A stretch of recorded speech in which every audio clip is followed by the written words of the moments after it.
Grand Central smelled like wet wool and impatience. Mara Alvarez spotted her ex-husband by the departures board, iron blue suit, the same entitled tilt of his chin, scanning faces as if the whole terminal owed him something. Panic buckled her knees. On instinct, she stepped toward the nearest tall stranger in a charcoal coat and said, "Please, pretend you know me." He looked down with steady grey eyes. Then he opened his arms, and she folded into them. His cologne was cedar and winter. "There you are," he murmured, loud enough for Colin to hear. Fingers grazed the back of her head like a shield. "You're safe. I've got you."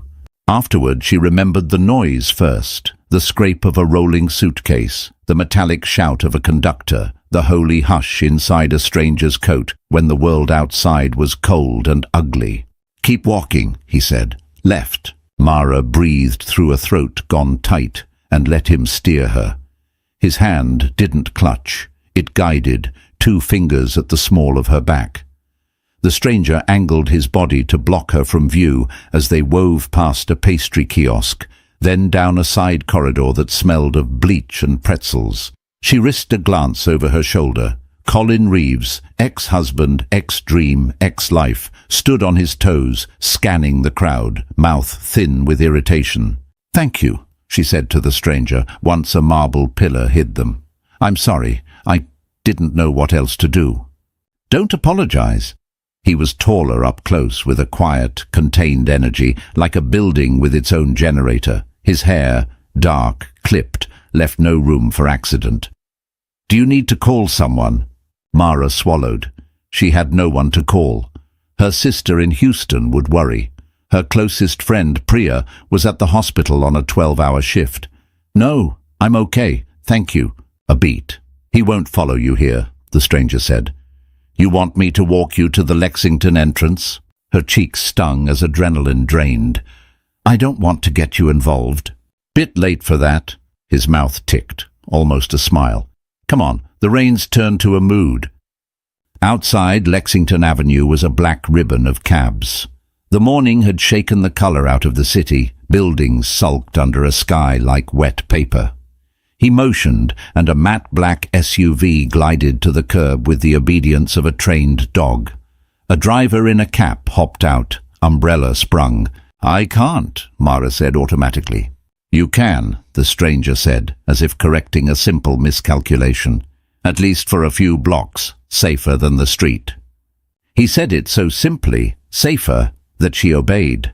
Inside, heat softened her damp clothes, and the city became a muted watercolor through the tinted glass. She realized then that she'd left a print on his coat, a crescent of makeup near the lapel. Mortified, she tugged a tissue from her tote. "I'll cover the dry cleaning," she blurted. "It's fine." He brushed the mark with a thumb and just briefly looked amused. "Where to?" "East 83rd. She hesitated, between 2nd and York. His eyes flicked. Something assessing and impersonal turned curious. "You live near Carl Schurz. Walk there sometimes." "Me too."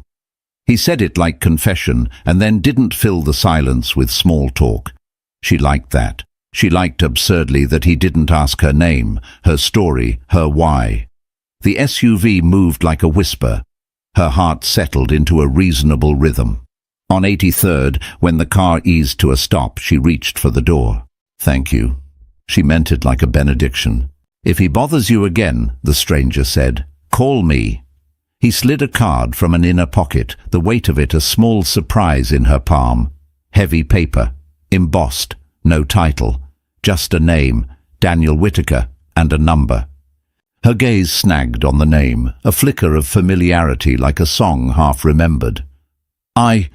But he'd already tapped the glass. The driver stepped out with the umbrella. "Be well, Ms." he began. "Mara," she said, stepping onto the sidewalk that smelled of wet stone and coffee. "Mara Alvarez." Daniel nodded once. "Take care, Ms. Alvarez." The SUV softened back into traffic. She stood on the wet stoop with his card pressed to her skin like a heat pack and the strange certainty that the day had shifted on its axis. Somewhere below the surface, the city clicked into a new gear. Upstairs, her one-bedroom was warming toward the smell of radiator dust. She shrugged off her coat, kicked off shoes, and only then set his card on her chipped thrift store table. The name kept pulling at her. She opened her laptop. The keys wore the fingerprints of bills paid late and chapters drafted at midnight. She was finishing a part-time degree in counseling at Hunter, answering phones at night for an Upper East Side therapist to keep rent paid. She typed the name. A cascade of results.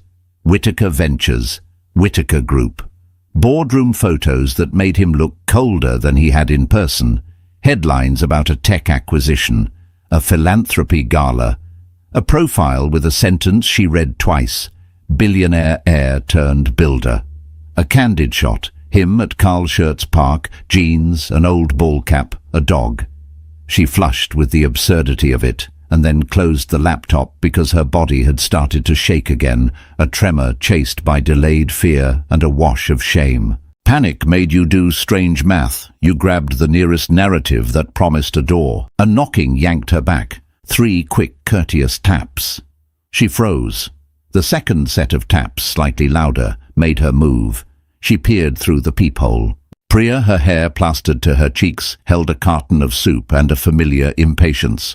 "Open, I texted. You're apparently in a tunnel where messages die." Mara let her in, relief like warmth. Priya set the soup on the stove, then took in the room with quick triage eyes. Damp coat, trembling hands, card on the table. "Bad morning," Priya said gently. Mara told her, halting at first, and then in a rush that tasted like metal, the hug, the corridor, the card. The late revelation that the stranger she'd clung to like a lifeline had the net worth of a small republic. Priya whistled low. "You hugged Daniel Whitaker in Grand Central to avoid your ex. New York, baby." "It wasn't a meet-cute," Mara said flatly. "No." Priya's brown eyes softened. "But it might be a lifeline. Has Colin been around?" "He filed a motion to modify alimony," Mara said, anger a clean note at last. "To get out of paying what the court ordered. He says I don't deserve it because I left a secure marriage." Priya made a sympathetic noise and ladled soup. "You didn't leave a marriage. You left a roped-off museum where only his portrait hung." Mara smiled. Small. They ate. Outside, the rain freshened. When Priya left, the apartment felt less haunted. She washed the bowl, wiped the counter, and, just once, traced the embossed letters on the card. She didn't plan to call him. By nightfall, plans had become theoretical. A grey sedan idled across the street longer than made sense.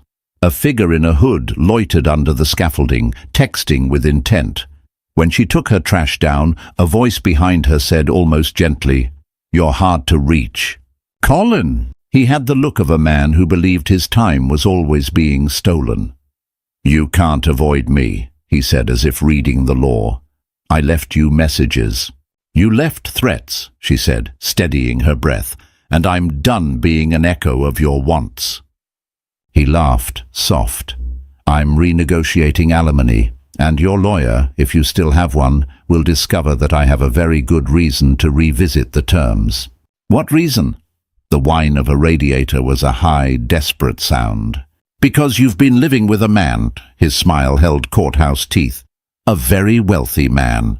"What?" She blinked. "What are you—" "I have eyes," he said, "and sources." A misread, she thought. A lie.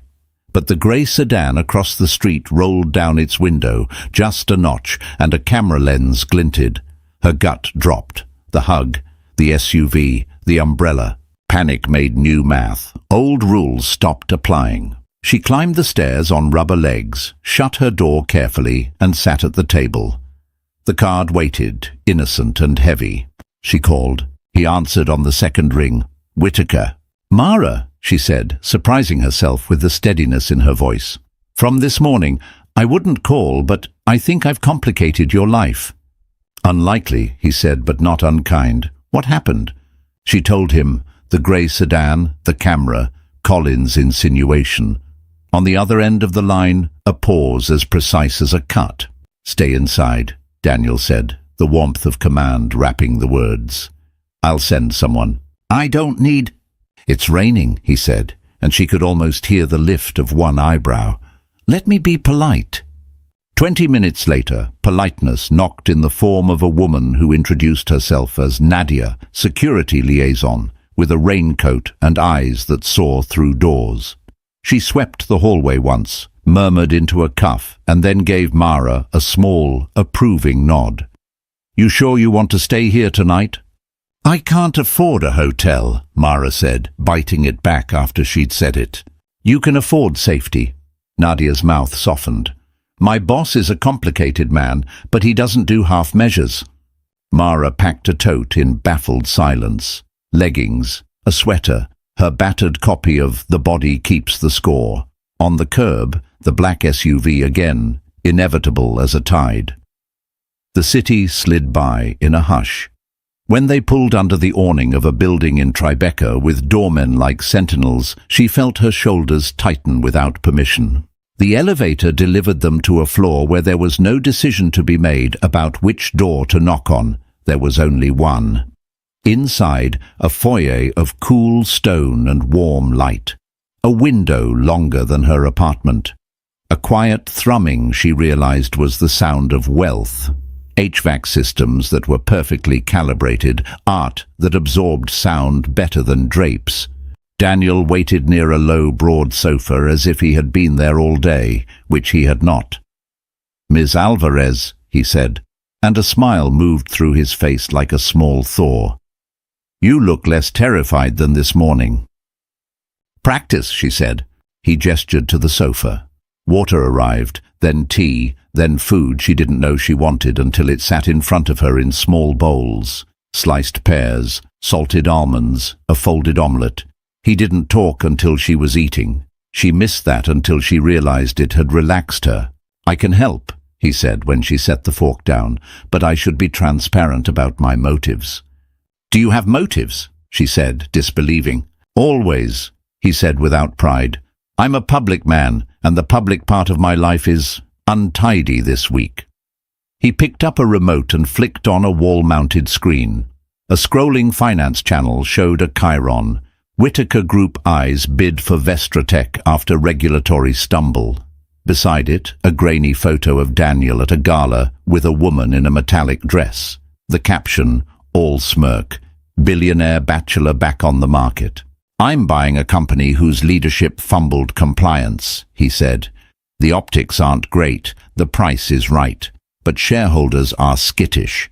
The press is circling with their usual narratives, greed, arrogance, a man who collects assets as if they were charms." "Are they wrong?" It came out sharper than she intended. He seemed amused, not offended. "Some days, today, I'm trying to rescue an engineering division from idiots in suits." "And where do I come in?" she asked, a knot forming. "The photo at Grand Central will surface," he said, pragmatic as a weather forecast. "If it does, the narrative will tilt toward secret woman. I prefer a different story. Something honest enough to make us both comfortable and clean enough to calm sharks." He folded his hands. "Will you pretend to be my girlfriend for 6 weeks?" Mara's laugh was a small, breaking thing. "You're joking." "No." He tilted his head. "In exchange, comprehensive security for you, a legal team that will ensure Mr. Reeves learns to spell the word boundaries, and a donation to a non-profit of your choice." "What about me?" she asked, an old scar flaring. "Not my causes, me."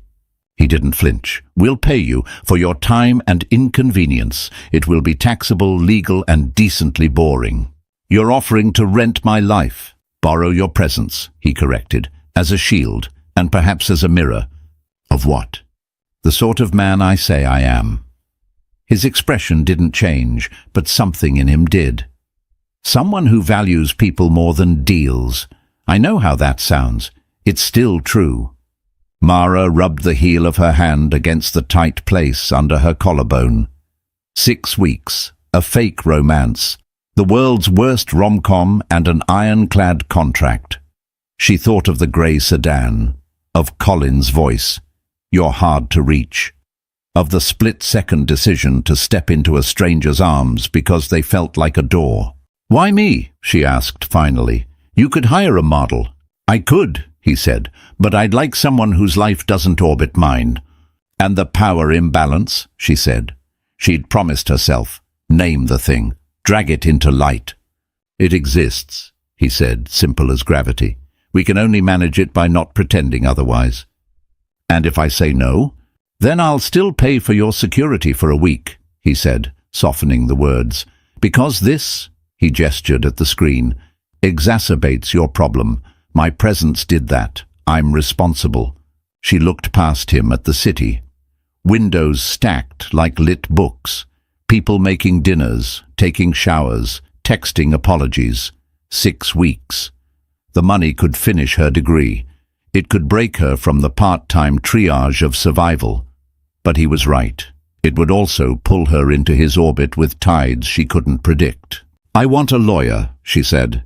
Good, he said, and a pleased surprise warmed the syllable. My counsel will recommend you hire your own. I can suggest names, or... I'll ask mine, she said. She's stubborn. Excellent, he said, and his smile this time felt like a small approval, not of her compliance, but of her spine. Later, after the lawyers and the draft contract with its neat bulleted scope, public appearances, no physical expectations, exit clause, after Nadia walked her through a security plan that made her feel like a dignitary and a target, after she texted Priya a photo of a clause about boundaries and consent and received 5 heart emojis and 1 skull, Daniel walked her to the elevator. It's late, he said. It is. We'll meet the press at the Carl Schurz dog run tomorrow, he said, dry. It will look casual. You can bring your book. I don't have a dog, she said. I have one, he said. Borrow his presence. You rent, she said, and then surprised herself by smiling. Borrow, he said, serious again. 6 weeks. If it's too much, the exit clause is real. Why does it feel like you've done this before? She asked. He considered it. Because I've had to manage people's imagination my entire adult life, he said. This is a boundary, not a game. When the elevator doors closed, she watched his expression through the narrowing slit, composed, faintly tired, and, just for a second, as the doors kissed shut, lonely.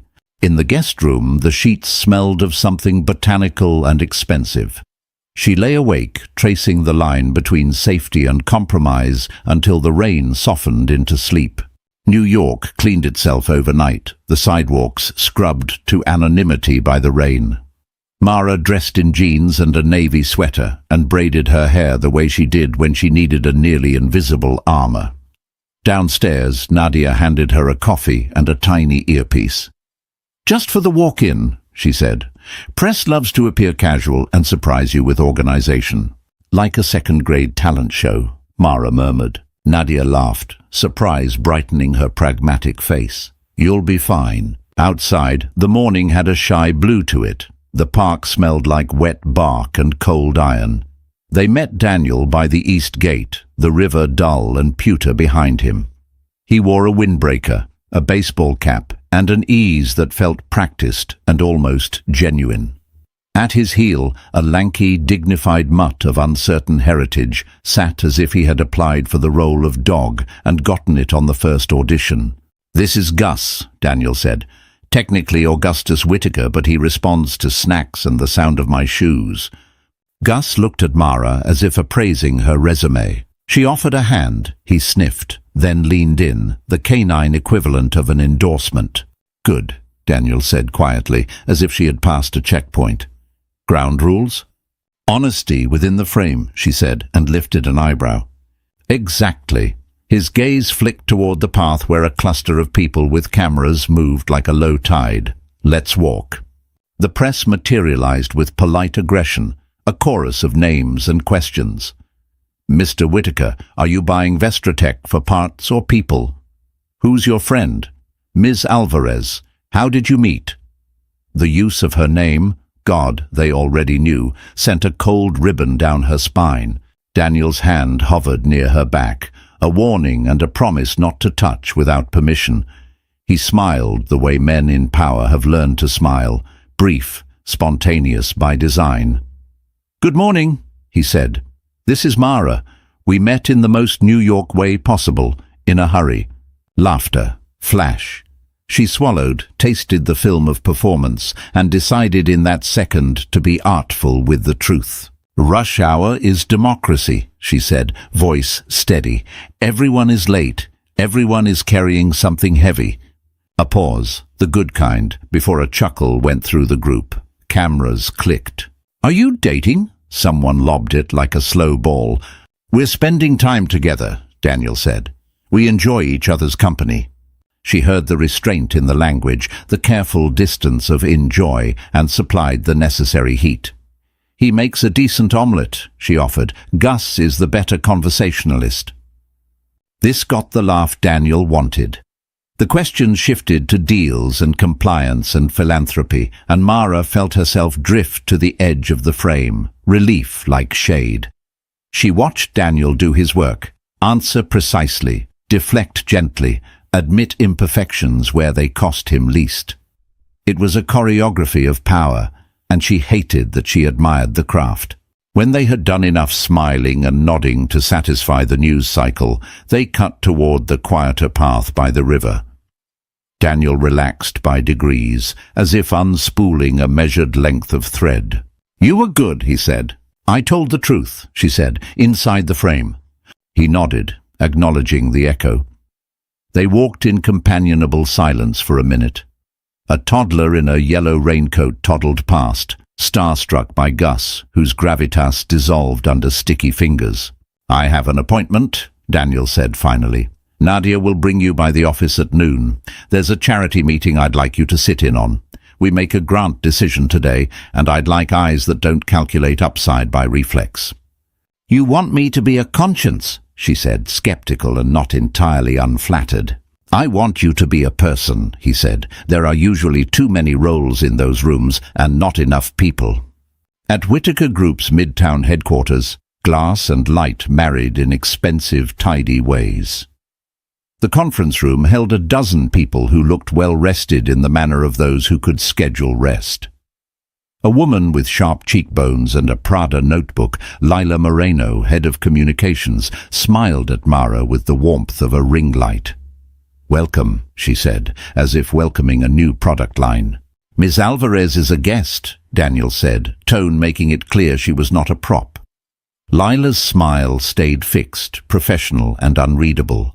The agenda was a grin of bullet points. 3 non-profits vied for a sizable grant, a coding boot camp for undocumented youth, a domestic violence legal aid network, and an arts education collective in the Bronx.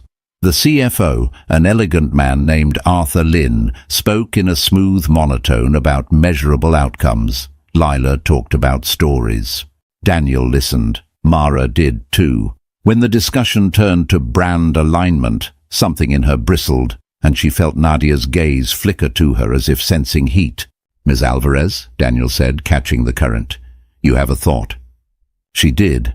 She didn't want to voice it in a room designed to reward sleekness, but she had promised herself after the divorce to choose bravery over tidiness, at least once a day. "You can measure exits and placement rates," she said, nodding toward Arthur. "You can measure impressions and engagement," she added to Lila. "But there's something else. Which of these does the most to make a person feel like a person again?" Silence, the kind that pulls chairs a half-inch closer to the table. "I volunteered with the Legal Aid Network after I left my marriage," she said, qualifying truth with a soft cover. "They didn't treat me like a case. They treated me like a person with a future. I might be biased." Lila's gaze sharpened. Arthur checked a document with a pen's click that sounded like punctuation. Daniel took a breath. "We'll split the grant," he said, a decision landing. 50% to the legal network, 25 each to the other 2, with a commitment to revisit in 6 months. Arthur frowned, elegant and small. "We lose leverage with a split." Daniel looked at Mara. "We gain people," he said, and then turned to Arthur. "Find leverage somewhere else." After the meeting, Lila intercepted Mara with a vowel-stretching warmth. You were compelling, human. We'll schedule a profile for next week. Something about your work, your studies, how you met, what you value. The internet is a machine that chews and chews. We must feed it or it bites. Mara smiled carefully. I'll check my schedule with Nadia. Lila's lashes did a polite flutter. Of course. On the elevator down, Mara exhaled and leaned back. Do your people like you? She asked Daniel. They respect me, he said without irony. Liking is not a KPI. What about being liked by me? She asked, challenging before she could stop herself. He turned to her, expression unreadable and interesting. Not a KPI, he said, but important. She hated again that honesty felt good. That evening, Priya came over with Thai food and a squeal so high it clipped the edges of sound. You made a speech in a Billionaire's conference room, she said around a mouthful of pad CU, and didn't die. I may yet, Mara said. Lila has plans to feed me to the internet machine. They debriefed in couch comfort, noodles and sarcasm soothing as a balm. Priya's pager vibrated. She groaned, stood, kissed the top of Mara's head. I am proud of you, she said, for making boundaries and then filling them with your actual self. After Priya left, Mara sat on the window ledge and watched lights blink on across the city. 6 weeks, she reminded herself. A contract, a frame. But the day had shifted something in the geometry between them. He had invited her into a room and let her opinion cost him something. She felt the slow, dangerous warmth of gratitude. She turned the thought so it caught the light. That's where the slide begins, she warned herself. Gratitude, then obligation, then confusion about which belongs to whom. Down the hall she heard Daniel's voice low on the phone. We'll make the bid tomorrow, he said, weary, under control. And if Reeves is advising Vestra's board, we'll do it with more patience than he deserves.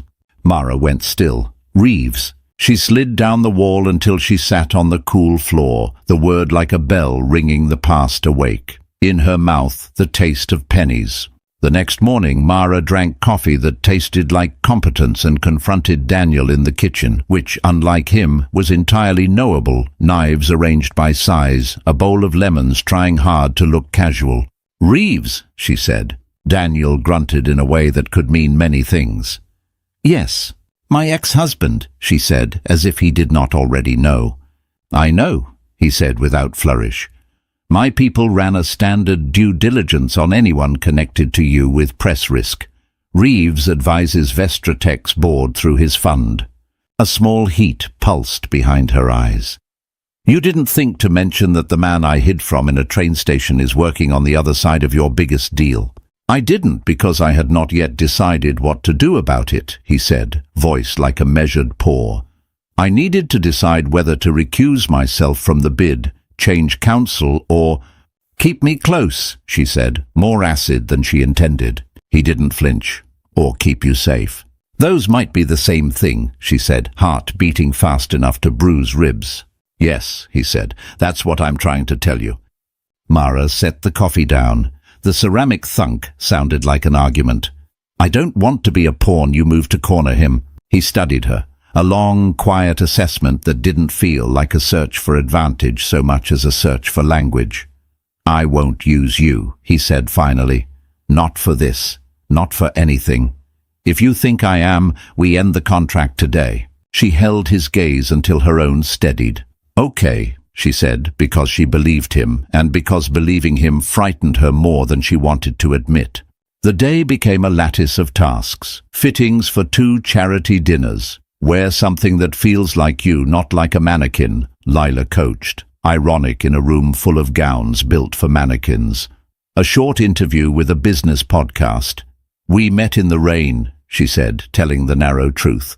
A check-in with her academic advisor about extending a deadline by a week.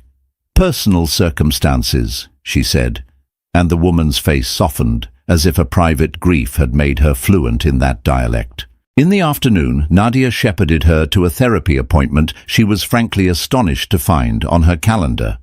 I didn't schedule this, she said. I did, Nadia said, with your permission in the contract.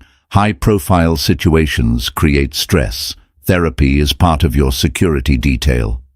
Mara laughed, short and bright. I like you. Her therapist, a woman named Dr. Eleanor Scott, with a calm voice and an office that understood the uses of texture, invited her to sit and then said very little for the first 10 minutes.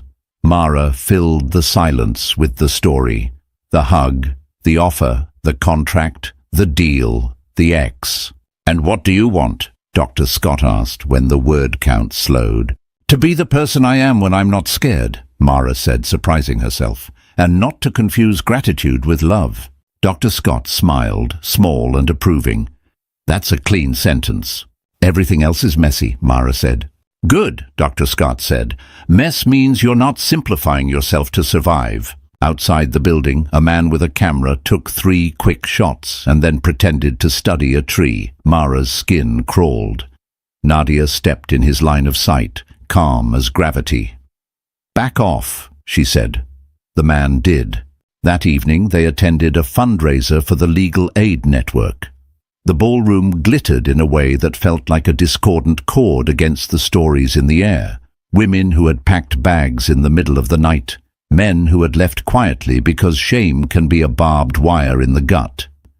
Daniel spoke briefly, concise, donor-friendly. Mara felt a strange tug at his restraint. She wanted him to be more, to risk saying something with a cost. The thought startled her. You barely know him.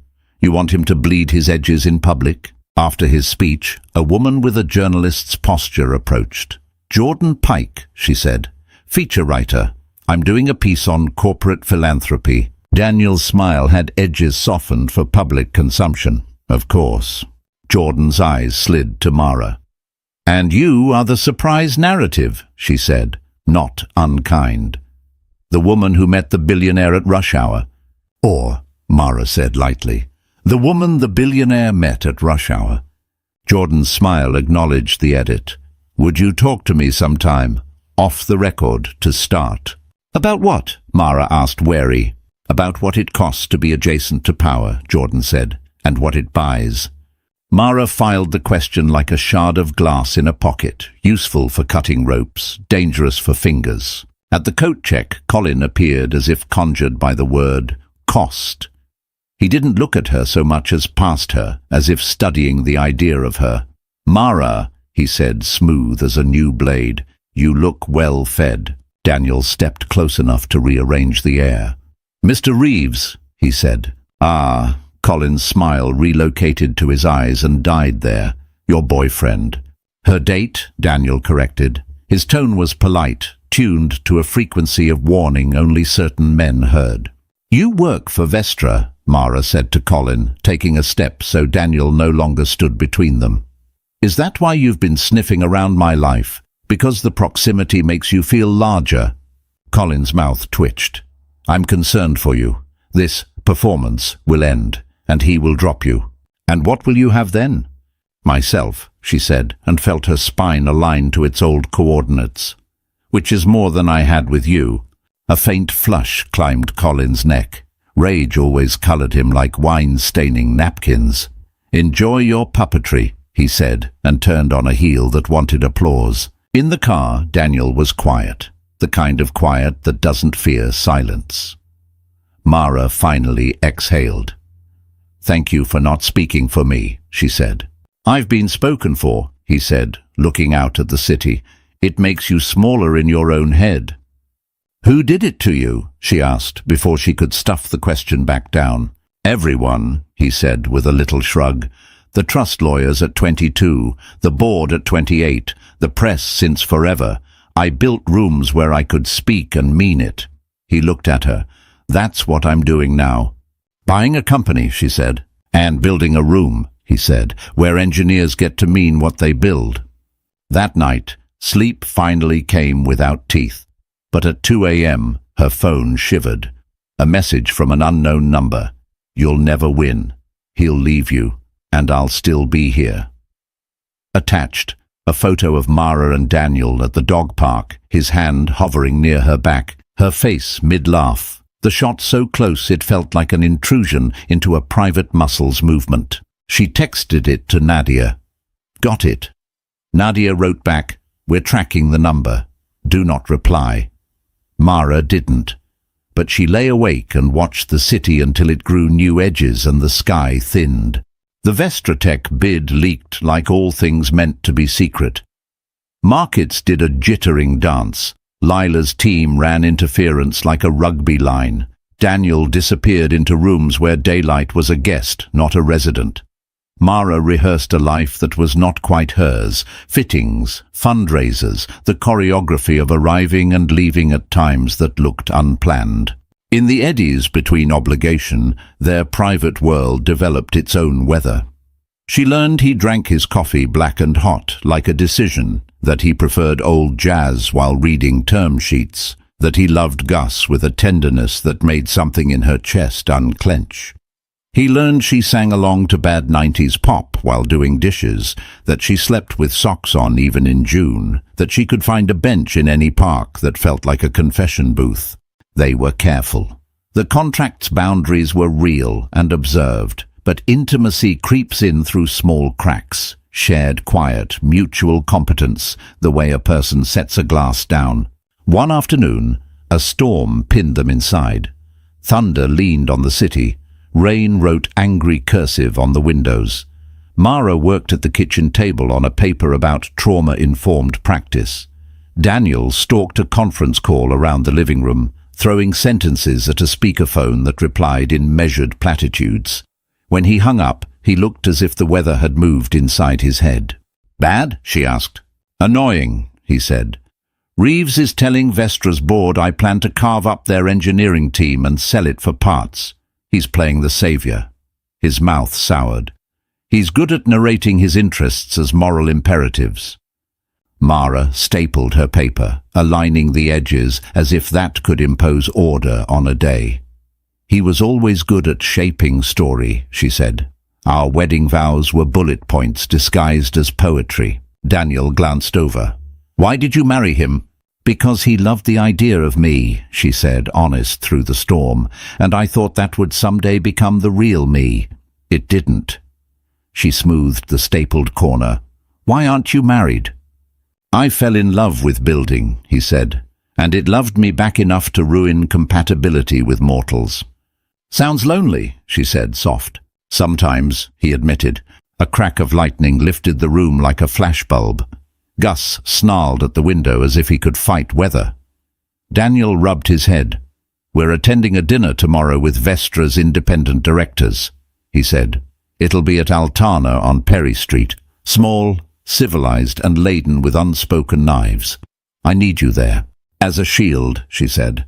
As myself, he said, meeting her eyes. You remind me to speak like a person. The dinner was everything he promised. A sanctified rectangle of linen, wine poured at the temperature of old money, smiles that showed teeth. The directors asked polite, precise questions, designed to measure whose air they would breathe if they took the bid. Daniel answered with a calm that could be mistaken for indifference if you didn't notice his hands, a stillness so deliberate it was a tell. Halfway through the halibut, one director asked, How do we know you'll honor the engineer's work? Daniel opened his mouth. Mara felt the answer he intended, balanced, data-backed, assemble in the air. She placed her hand on his forearm, a small pressure like a paperweight on a foolish memo. He closed his mouth. He looked at her. She held the look. Then he said, Because the first thing I built, and the only thing I truly love that isn't human, is an engine. He told them about his college project, a thing of moving parts and furious hope, that worked once on a table at 2 a.m. and made him cry in an empty lab. He told them how he'd felt when executives destroyed something he worked on for profit that year, and how he vowed to never, if he could help it, let a page of accounting ruin a page of code again.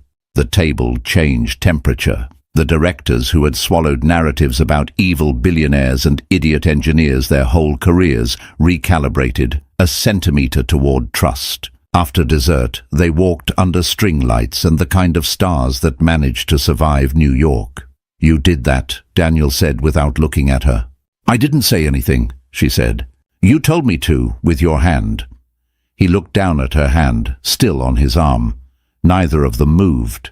The air around the contact thickened in the exact way the contract told them to avoid. She pulled back. "We're careful," she said, to remind herself more than him. "We are," he said, and he sounded like a man in a room with a closed door, listening to what's on the other side. The next morning, the internet chewed again. A blog ran a piece about the billionaire's mystery girlfriend, using photos that made her look brittle and cool. The comments were a collection of bad manners. Her inbox became a museum of men's imagined entitlement, offers, insults, threats. One message in particular: "I know what you did at Hunter." No elaboration, just enough poison to curdle milk. She forwarded it to Nadia, who replied, "We're on it." Then she forwarded it to Jordan Pike, who wrote back, "Let's talk." They met for coffee in a quiet shop near Union Square that smelled like roasted solvents and ambition. Jordan didn't take out a recorder. "I won't quote you without consent," she said. "Off the record means off." "Why do you care?" Mara asked, genuinely curious. "Because the stories we tell about women around power always rot at the same angle," Jordan said, "and because corruption loves romance as a cover." "Are you implying he's corrupt?" Mara asked, a protective thing rising. "I'm implying the incentives are," Jordan said. "He may be the exception. I'd like to find out, and I'd like to know what it costs you to help him be one." Mara sipped coffee and tasted a possible ally with her own agenda, useful and dangerous. "If I learn something ugly," she said, "I'll tell you." Jordan nodded, eyes steady. "And if I learn something ugly, I'll tell you before I print it." They shook on it because they were both old-fashioned in ways that mattered. When Mara left, a drizzle had started up again, the city perpetually washing its face. That evening, Daniel found her on the roof terrace, the skyline a row of teeth at the horizon. "We got the signal," he said, a rare softness in his voice. "Vestra's board prefers our bid, if the independent directors hold." "That's good," she said. "It is." He studied her profile. "You're quiet." "I'm measuring costs," she said. "For you?" "For everyone," she said, because it was true, and because it made her feel less like a person leaning toward an open door she wasn't supposed to walk through. "May I ask something?" he said. "You may." "Is there a version of this where you and I meet without emergency and contracts and rooms full of knives?" She laughed, surprised by the ache in it. "You at the dog run in a baseball cap. Me reading. Gus decides I'm acceptable and drops a ball at my feet. You apologize for his pushiness. I say your apology is unnecessary. It's the dog who has wronged me. We talk about old jazz and cheap noodles. 6 weeks later, you ask if I will let you know when you run out of coffee so you can bring some on your way back from the office." He looked at her as if memorizing that small, believable film. "Good," he said. "I'll keep that version somewhere safe." "Keep the coffee," she said, and they both smiled, and the smile hurt. The turn came on a Wednesday with the precise cruelty of midweek. An email leaked, an internal memo from Lila's team to Daniel that read like war plans. At the bottom, a bullet point in polite corporate bulletese.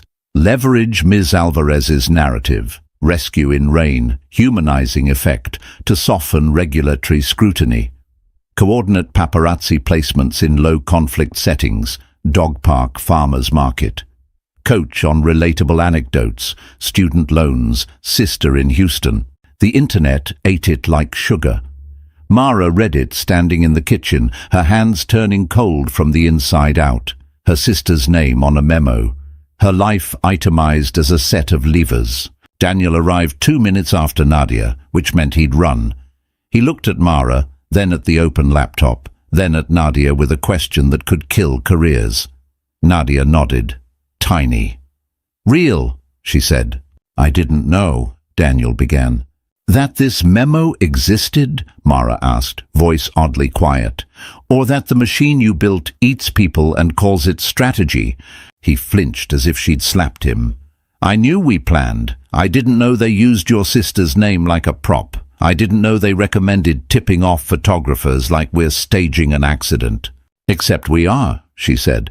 An accident that makes you look good and me look like a woman auditioning for a life everyone thinks I'm not qualified to want. Daniel turned to Lila, who had arrived with the rapid exactness of a crisis manager. You wrote this. My team did, she said, composed, with my oversight. You used Ms. Alvarez's family, Daniel said, a stillness in him that scared Mara more than yelling would have. You proposed managing strangers to photograph her. You turned her life into a checklist. Lila didn't blink. We're protecting the company, the board, you, her, incidentally. Incidentally, Mara repeated, the word welling poison.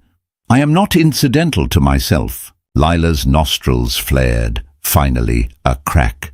Ms. Alvarez, with respect, this is how the sausage is made. You accepted the contract. And I assumed you were not butchers, Mara said. Daniel's voice went very quiet. You're fired, he said to Lila. Lila's mouth actually fell open, then it shut, like a trap. You can't. I just did, he said, and it wasn't a performance. Arthur will handle the transition. HR will process your package. You have 20 minutes to collect your things. And for what it's worth, I'm sorry I built a room where you thought this was how we do things. Lila left with a grace that did not touch her eyes. The apartment felt abruptly larger, like a lung after a cough. Daniel turned back to Mara. I am sorry, he said. I can undo a hire with a sentence. I can't undo the harm with one. Good, she said, anger pulsing into clarity. Then don't try to fix me. Fix the machine. He nodded, then hesitated, then reached, stopped. May I sit? He asked, fragile as a person who knows he does not have a right to anything. She gestured to the chair. He sat. I fell in love with building rooms, he said, and I forgot that rooms become houses, and houses become cities, and cities learn to eat in certain ways. I let the city learn wrong. Mara listened. She could feel the pendulum inside her swing, from the clean brightness of fury to the knotted ache of something like pity. Reject that, she told herself. Pity is a cousin of capitulation. But the human part of him, the part that fired a person he relied on because that person had itemized Mara's life, cut through defenses she wanted to keep. I need to go, she said, for a while. He nodded once as if someone had asked if he planned to keep breathing. Where? My place, she said. I want to remember how my own kitchen sounds. He stood. Nadia will... No, she said, I'll manage. He took that like medicine. I'll send the legal team to file the restraining order against Reeves. Do that, she said, and then don't call me. He closed his eyes as if someone had turned off a light. Okay, he said, voice smaller. Okay. Her apartment smelled like the memory of lemons, the ghost of the bowl from his kitchen. She opened windows to air out the philanthropy, the strategy, the narratives. She scrubbed the counter with more force than it deserved. She sat on the floor and let herself cry in short, furious bursts that felt like drills cutting through old tile. Priya arrived with wine and a face made for scrapping. Show me the memo, she said. Mara did. Priya read, then opened her mouth in a scream reserved for elevators and injustice. I want to fight Lila with a spoon. Daniel fired her, Mara said. Good, Priya said, but he built a world where she knew how to write that. He has to unbuild it.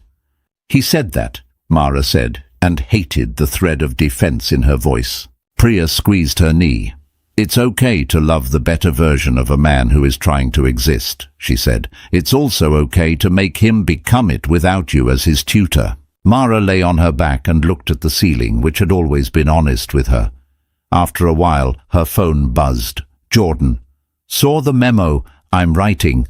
Want to go on the record? Mara stared at the screen. She typed, yes, if you print his corrections too. He fired her, and he told me he was wrong. Jordan. Fair. I'll show you the draft before we run. Mara. Thank you. The story ran the next morning. When charity meets strategy, the woman in the Billionaire's frame speaks. It quoted Mara carefully. It quoted Daniel's apology in full sentences, not PR scraps. It quoted Lila, pissed and polished, from a call that was supposed to be off the record and clearly wasn't. The internet chewed differently, with thought, with argument. Somewhere in the comment sections, faith and cynicism fought without knives for once. Daniel did not call. Instead, he sent a single email. "I won't try to earn your forgiveness with a performative repair. I'm changing process, not optics. If you want receipts, you'll get them. If you never want to read them, you won't get a single one. I'm sorry." She read it 3 times, as if it were a diagnosis in mercifully plain language. 3 days later, a knock. Nadia, in a rain jacket, and that good, steady gaze. "Restraint orders in," she said, "and the number that texted you maps to a burner purchased near Vestra's old offices. Not proof it's Reeves. But the camera guy. He was paid by a PR subcontractor that used to work for Lila. Daniel has frozen contracts with any firm that takes direction from that shop." Mara felt something unclench. "Thank you," she said. Nadia nodded. "Credit where due. He asked me to tell you in person or not at all. He doesn't want to invade your inbox." "Tell him I appreciated the restraint," Mara said. "I'll tell him nothing unless you ask me to," Nadia said, a gentle correction. Mara smiled because boundaries could be a kindness. That night, she slept so hard the city faded out. When she woke, her heart sat differently in her chest, less like an engine on high idle and more like a clock that had found its correct time. The Vestra Tech vote approached like weather, then landed like a verdict. Daniel's bid won by a margin that made the markets clap. Reeves went on cable news to look disappointed for the camera and wrathful for the boardroom. Within an hour, the Legal Aid Network's donation page crashed under traffic. Cause and effect are not always poetic, but sometimes they flirt. Mara watched the coverage from her couch, a bowl of cereal in hand. Jordan's article had done damage and repair in equal measure. In the aftermath, Daniel's team released a new policy. No person adjacent to the company would be used as a narrative asset without consent. It read like law, not like aspiration. He sent no flowers, no notes. In the pettiest part of her, she wanted flowers. In the better part, she wanted the absence more. Priya, perched on the arm of the couch, said, "This man is giving you the space you asked for." "Which is not the same as giving me the version of him I want," Mara said. And they both laughed because wanting is a language that needs humor the way lungs need oxygen. On Friday, Mara walked up to Carl Schurz with a paperback. She sat on the bench she had once told Daniel about, the one that feels like a confession booth, and opened the book, though she did not read. She watched dogs claim the world and people practice dignity, and the river pretend it was always meant to be this color. Gus appeared, trotting like a politician who had learned humility. He dropped a tennis ball at her feet with the gravity of a gift. She laughed without meaning to. "Where's your person?" she asked. "Contemplating whether he deserves to come over," Daniel said, voice careful and a little hoarse. She looked up. He wore the old ball cap, the one that made him look like the version from the coffee fantasy. He held the posture of a man who came unarmed on purpose. "Hello," she said. "Hello," he said, and for a second they both looked at the dog because it was easier. "You did the thing," she said finally. "You changed process." "I did," he said. "I would like to think I would have done it without losing you as a teacher." He paused. "But I am not sure that's true." Mara rolled the ball with her shoe. Gus pounced, made an old man noise of delight. "You didn't call." "You said not to," he said. "I am learning obedience." "Good," she said, then heard the softness. "I mean, good." He sat on the other end of the bench, which had the ergonomics of confession, enough intimacy to tell the truth, enough distance to prevent heat from making decisions. They watched the river pretend to be still. Finally, Daniel said, "I don't want to borrow your presence anymore." She looked at him surprised, braces against her heart coming online. "No?" "No," he said. "I want to ask for it." He let the sentence sit between them until the air around it turned breathable. "No contracts," he said. "No memos, no narrative, just the two of us. Mess appreciated." She felt anger, then fear, then the old scar that says, "Power will always want to own you." And then she heard Dr. Scott's voice in her head. "It's okay to want things. It's okay to require proof." She turned to Daniel and said, "If I say yes, we move slowly. We tell no one with a camera. We do not feed the machine. And when you make a decision that scares me, you tell me before the market does." "I can do that," he said. "What about you?" "I tell you when my fear is about you, and when it's about a ghost," she said. "And I tell you when I need to go home and hear my own kitchen." "Okay," he said, and she believed him because believing is a decision you can rescind with cause. They started then, the real beginning, that small and that serious. Coffee on Sundays, Gus as a chaperone, walks at dusk that ended before the hour where mistakes looked like fate.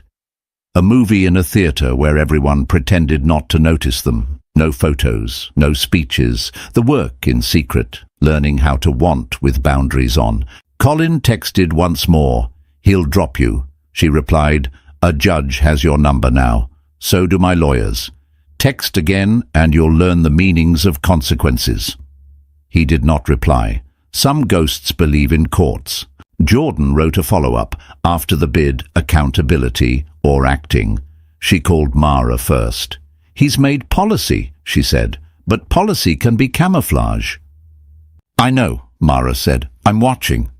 "Do you want me to watch him harder?" Jordan asked, not even pretending to be neutral. "Yes," Mara said, "but watch me too for the ways love makes me stupid." "That's the only assignment I ever wanted," Jordan said, and they both laughed, and the sound felt like something clean. One night in the quiet hour after the city stopped bragging and before it started worrying, Daniel stood at Mara's sink drying dishes and said, "I told a board today that we would measure our success by how many engineers felt proud to put their names on their work." She smiled at his back. "Good metric." "They clapped," he said, a little embarrassed. "I felt something unfasten." She put a plate down and reached for his hand. "Good," she said. "I like you when you unfasten." He turned, and the look on his face moved through her like weather. They kissed.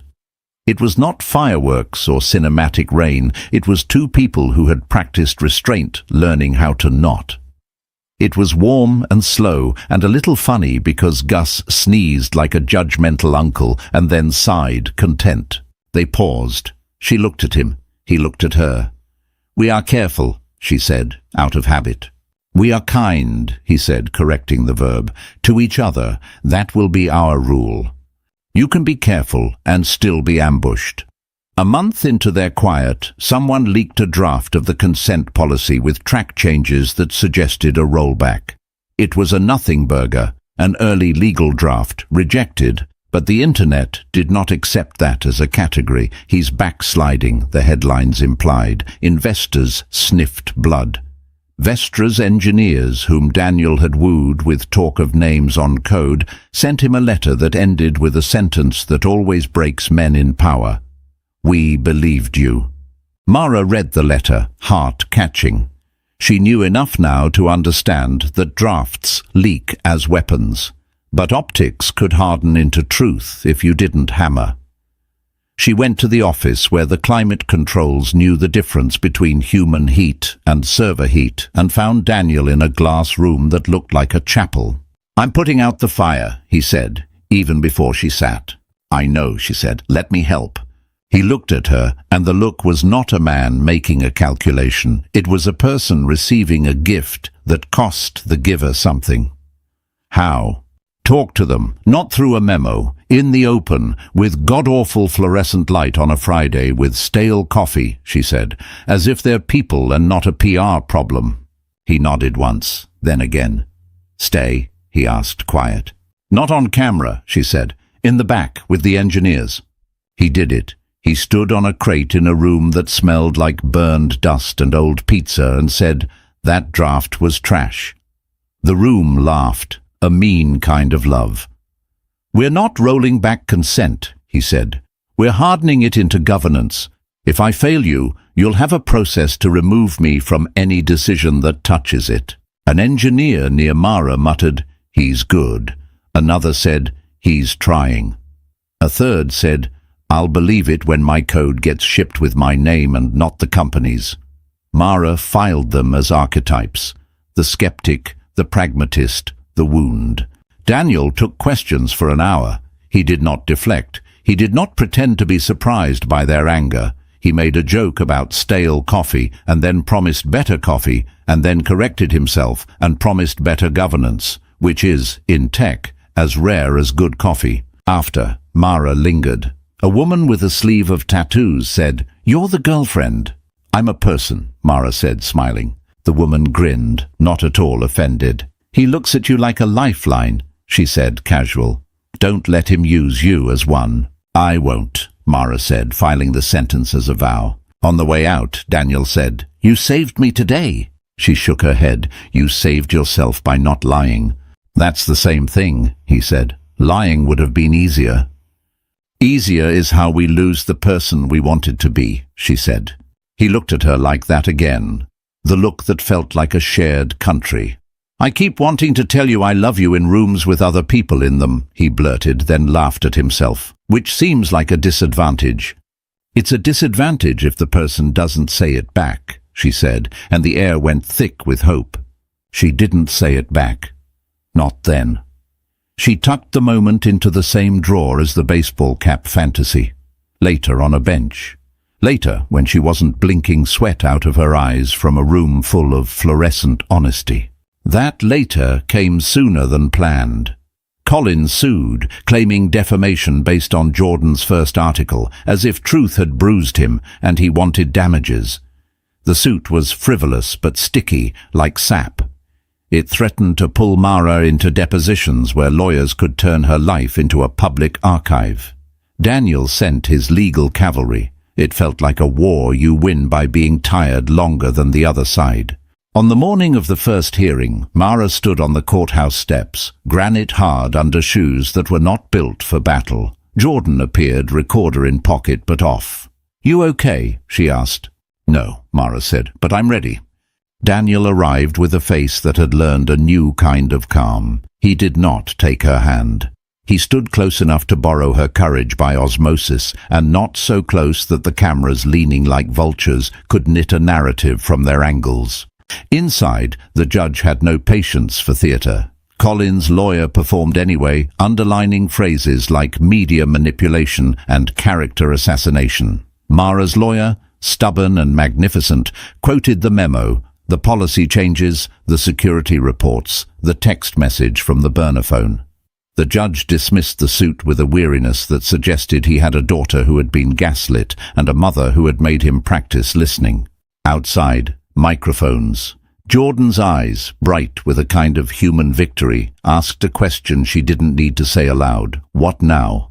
Mara looked into the lenses and decided to spend a little of herself on something that mattered.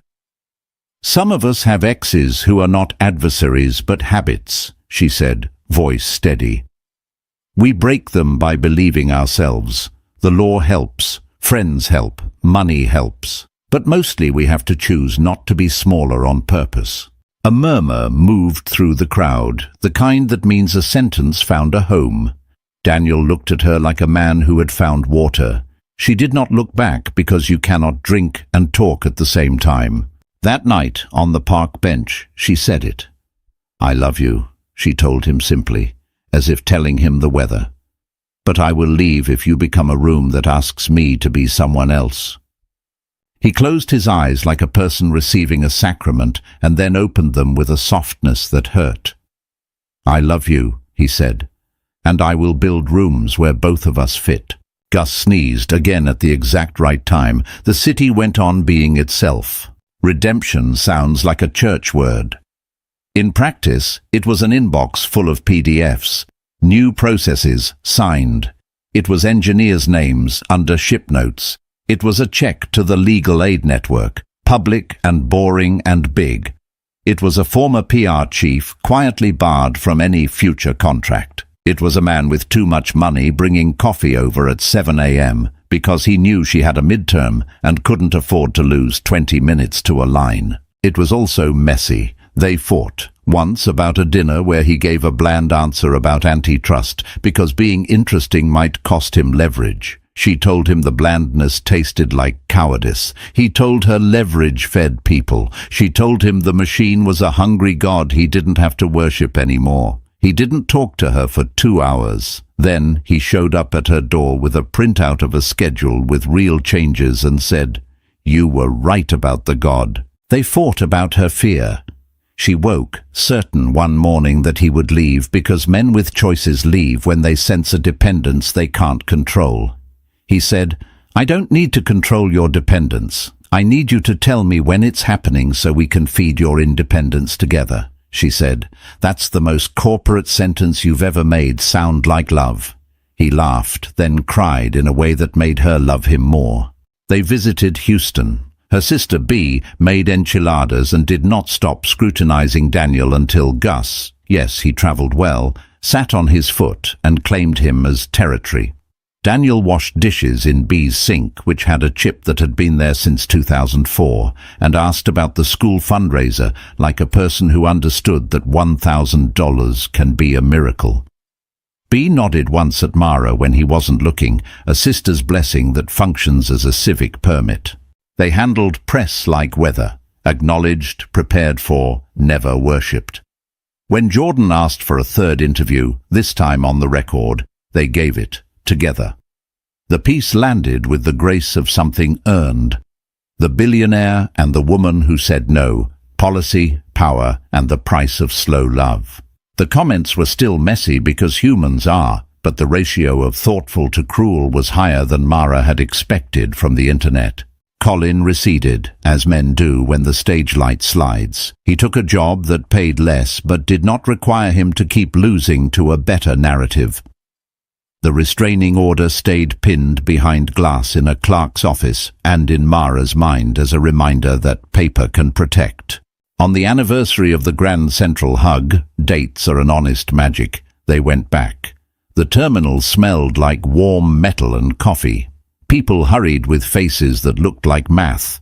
Daniel took her to the same corridor with the bleach pretzel perfume and said, "Thank you for not pretending I saved you." "You didn't," she said, smiling. "You gave me a ride. I saved me." He nodded. "And then you saved me from pretending that rides count as rescues." They stood under the noise a while. He reached for her hand, the way you do when you stop thinking about reaching. No cameras, no plan. Just two people who had learned to be people near each other without turning into roles. "Do you ever think about the baseball cap version?" he asked. "I live there when I need air," she said. "Gus drops a ball. You apologize for his pushiness. I correct your apology. We talk about jazz. We remember to buy coffee." "We did buy coffee," he said, lifting the bag, a joke that didn't need to be better to work. She laughed. They kissed briefly, like breathing. A tourist nearly bumped into them and said, "Sorry," like a benediction. Gus barked once, a punctuation mark that always gets the grammar right. They walked out into a city that had stopped being a machine and returned to being a habitat. Mara finished her degree and started counseling women who needed to hear themselves more than they needed advice. Daniel handed over the CEO job to a person who loved governance the way he loved engines and moved to chair, a title that meant he could nudge without nudging people into categories. He paid himself less and slept better. He built a scholarship fund with the legal aid network for people who wanted not to be saved, but to be supported while saving themselves. When they fought knowing how to apologize in the right key. When they celebrated, they did so with tacos on a curb in Queens, as often as with wine in rooms where napkins have ice cubes. They kept promises. They broke habits. They told the truth, even when it threatened leverage. They made something like a life. On a morning that had the courtesy to be bright, Mara looked at him and thought, "I did not fall in love with a billionaire. I fell in love with a man who built rooms and then learned how to let light in." And she hugged him, unafraid of what a camera could do with love that had nothing to sell. If this story made you feel seen or made you think about where power ends and people begin, don't keep it to yourself. Hit like so the algorithm knows this is the kind of slow, messy love worth boosting. Share it with a friend who's navigating boundaries, breakups or boardrooms and maybe needs to hear that rescue is often just a ride and redemption is receipts, not speeches. And if you want more grounded cinematic stories like this, tangled hearts, real cities, human stakes, subscribe and tap the bell so you don't miss the next one. I'd love to hear your thoughts. Which moment hit hardest? Who surprised you? Drop a comment below. Be kind, be honest, be you. Thanks for spending time in Mara and Daniel's world. See you in the next chapter.